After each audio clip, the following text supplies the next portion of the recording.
Bueno, entonces el tema que voy a desarrollar con ustedes es el no diseño, innovación social e identidad. Eh, Desde el punto de vista del diseño, existen tres universos en los cuales se puede partir para el diseño, que son la naturaleza, la geometría y la propia cultura. Existen tendencias de mercado que nos dan una pauta que los países no desarrollados deben posicionarse en el mercado, en lo local, dentro de lo global. Es por esto que esta investigación hace énfasis en el no diseño. En este sentido, sabemos que los países latinoamericanos se enfrentan a grandes desafíos para un desarrollo sustentable, por lo que los gobiernos deberían recurrir a la innovación social y en especialmente el abordaje de emprendimientos que involucren a las etnias en el sector privado desde la universidad.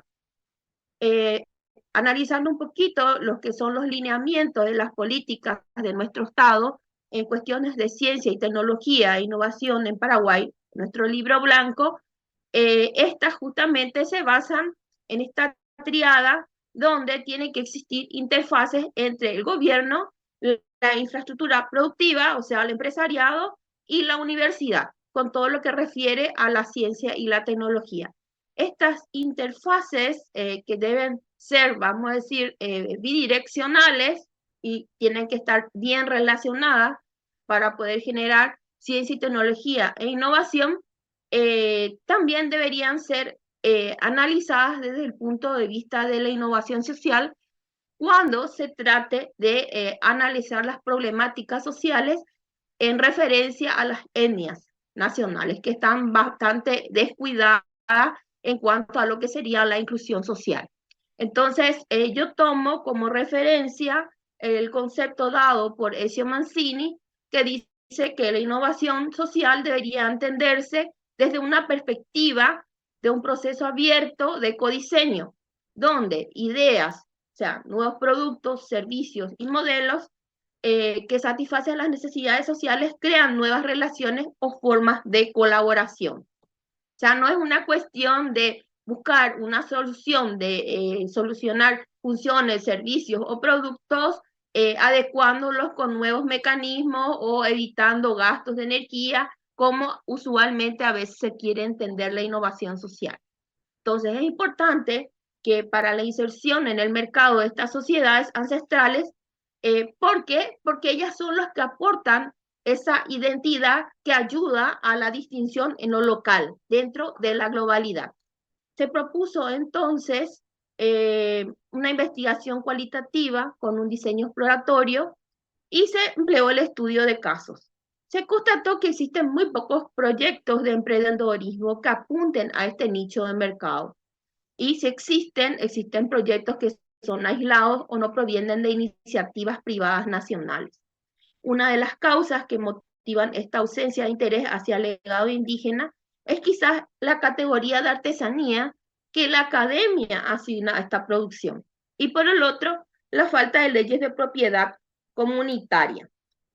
Y esto, lastimosamente, es una cuestión que, vamos a decir, no es una problemática solamente de Paraguay, sino de toda la región. O sea, a nivel internacional no existen leyes que por convenios estén, vamos a decir, establecidas que determinen una propiedad colectiva, mucho menos comunitaria. O sea, ni siquiera a nivel de Naciones Unidas, que tiene la Organización Mundial de Propiedad Intelectual, que viene desde el año 2000 haciendo estudios y conceptos que aborden esta temática. Bueno, uno de los primeros en comenzar a trabajar objetos de diseño con una impronta basada en la tradición indígena, justamente va a ser Pedro Barraíl. Es un arquitecto que se formó paraguayo, pero formado en los Estados Unidos, que trabaja un mobiliario más bien como un objeto de arte.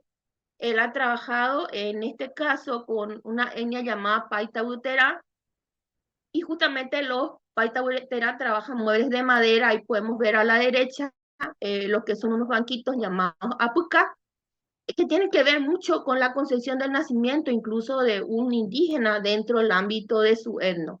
Bueno, aquí podemos ver en el centro estos taburetes y unos posapiés que justamente están, vamos a decir, inspirados en estos bancos ceremoniales.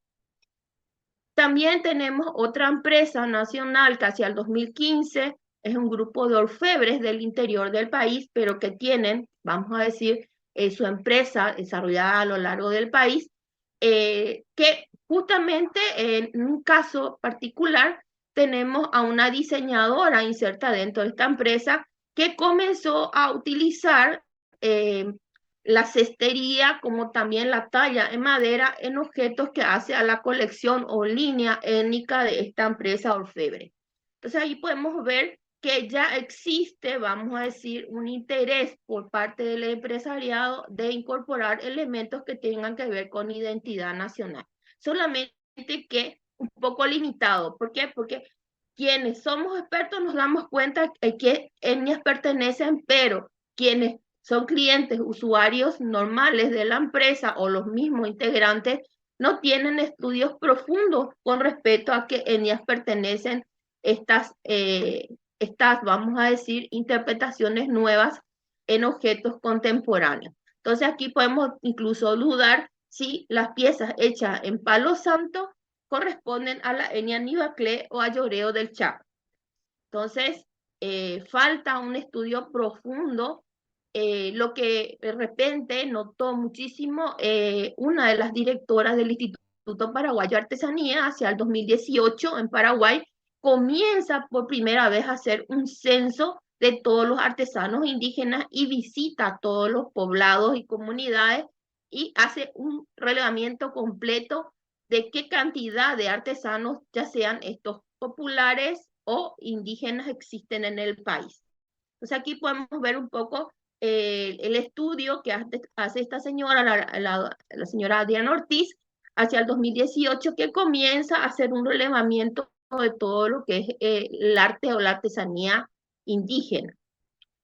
¿Qué pasó con esto? A partir de ahí comenzaron a hacerse ferias, porque en el diálogo que tenían los indígenas con esta señora, ellos expusieron que necesitaban puntos de venta, de que comenzó un estudio colaborativo, vamos a decir, entre este instituto y los artesanos, donde comenzaron a innovar los objetos que ellos venían haciendo. Entonces, de las carteras que estuvimos viendo, comenzaron a nacer camineros, manteles y tapices que actualmente incluso se encuentran en galerías dentro y fuera del país. Aquí podemos ver entonces que tanto curadores de arte como museólogos comenzaron a ver con otros ojos estos objetos diseñados por los indígenas. Entonces es importante y preciso dejar de juzgar la belleza desde una visión eurocentrista para poder tener la sensibilidad necesaria para poder percibir o apreciar una nueva expresión plástica. Y esto justamente lo dice Marvin Harris, un antropólogo, que dice justamente que no es precisamente artesanía, artesanía es un término adjudicado por los curadores o críticos de arte a objetos que no salen del ámbito académico. Entonces, también en el 2019 va a haber una empresa que se dedica al calzado, que es Olinda Shoes, que va a comenzar a trabajar con un grupo de los indígenas del tronco Samuco, los Ishir y Huitoso, y aquí van a comenzar a trabajar con texturas realizadas a través de la cestería en Carandú, que es una palmera muy propia de la zona chaqueña del Paraguay.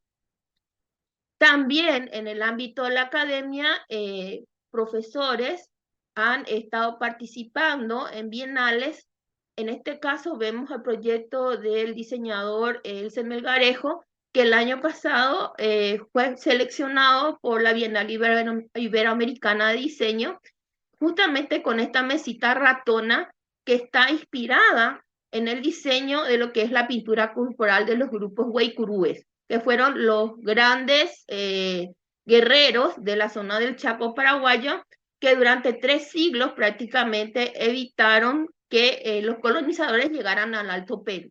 Aquí podemos ver entonces qué es lo que va a hacer, es un estudio del patrón de la pintura corporal del brazo de esta noble cadubea, y eso lo va a llevar a un trabajo de taracea, o lo que llaman aquí también marquetería, para la aplicación en un plano, una mesita ratona, una mesa de centro de un interior. También existen a nivel de la capital fundaciones extranjeras que están realizando trabajos con los grupos indígenas. En este caso, el Museo Verde es un proyecto que está insertando pequeños museos en las diferentes comunidades indígenas y está tratando también de revalorizar todo lo que es la producción étnica. En este caso particular, este proyecto involucró a indígenas tanto de Paraguay, Argentina y Brasil, y los tejidos, en este caso el hilo de caraguatá, que se puede apreciar en estas vestimentas. Justamente este tejido es propio de las etnias chaqueñas. Fue llevado justamente a Italia y se trabajó con diseñadores de alta moda.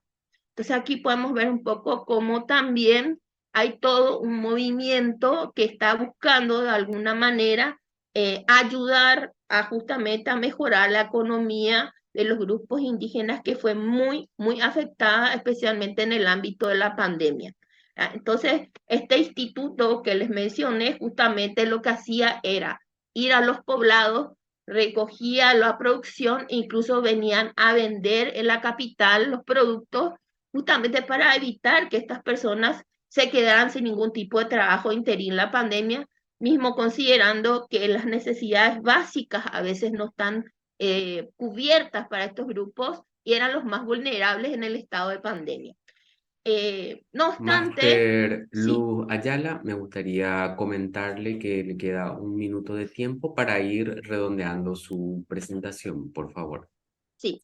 Entonces, existe ideas de innovar, sí falta todavía llegar a esa triada en la cual tanto la empresa, la universidad y los usuarios y los compradores estén relacionados, vamos a decir, para poder justamente llegar a una verdadera innovación social.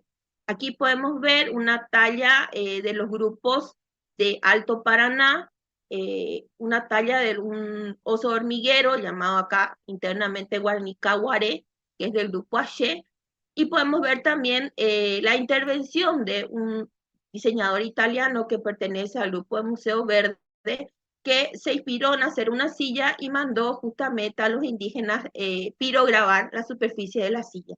Llamativamente, la silla se llama Chaco, sin embargo, este grupo indígena no está en el Chaco, vive en la selva y en la zona del Chaco existen, si bien muchos ecosistemas, vamos a decir, el ecosistema es mucho más árido o si no directamente son pantanos. Entonces, falta, vamos a decir, también un poco de analizar la cuestión de la etnohistoria y cómo, vamos a decir, recuperar el sentido simbólico y las interpretaciones propias de los indígenas para que estos objetos diseñados con ellos o para tratar de ayudarles a ellos realmente tengan, vamos a decir, un sentido completo en lo que se refiere a lo simbólico. También hay un vacío jurídico, se necesita desarrollar a nivel de toda la región de América, si se quiere, lo que es el desarrollo del derecho antropológico, de manera a buscar una figura jurídica que evite el plagio o la apropiación de objetos de la cultura material indígena. Aquí podemos ver a un indígena que usa una faja llamada pamoy, que fue patentada por un chileno llamado Alejandro Aravena en Vitra, sin que la etnia haya aportado, vamos a decir, su permiso, o sea, fue sin consentimiento. Si bien existen un litigio, esto se ha resuelto a través de una especie de contrato con una fundación de Vitra que ahora está apoyando a esta etnia. Entonces, es una cuestión delicada. Se puede trabajar con el no diseño, pero hay que tener en cuenta que debe ser un trabajo colaborativo con la etnia, que la etnia tiene que participar, que sus productos tienen que contar con una, vamos a decir, aprobación consentida, o sea, tiene que haber una alianza, si se quiere, entre el emprendedor y la etnia, de manera que se puedan respetar los derechos de propiedad comunitarios, así también se puedan, vamos a decir, beneficiar ambas partes. Y esto creo que es una labor que desde la academia, desde la universidad, tenemos que ir generando para que se produzcan, vamos a decir, contratos que sean en igualdad de condiciones y nuestra sociedad sea más inclusiva. Muchísimas gracias por su tiempo y espero a la final de la conferencia, bueno, sus preguntas. Muchísimas gracias.